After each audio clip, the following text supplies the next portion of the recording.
Ó, o pessoal que respeita mais são os músicos. Quem foi que disse isso pra você, rapaz? Tu tá desinformado, Porque eu amigo. sou músico. É você que faz parte dessa massa? Rapaz, que massa você tá falando? Eu gosto de uma massa. Oh, não, mas eu digo assim, respeitando a música. A música é um caminho, é uma religião. E ela tem sido muito fluxo para levar o teu arte, a tua vida, para o mundo todo, não só pelo Brasil. Então eu sou um cara felizado. Sou seu convidado, um abraço. Um abraço. Bastidores do Carnaval 2010 na Rede TV. Tchau!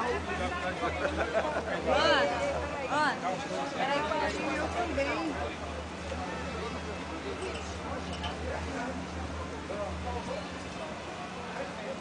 A porra de cabeça.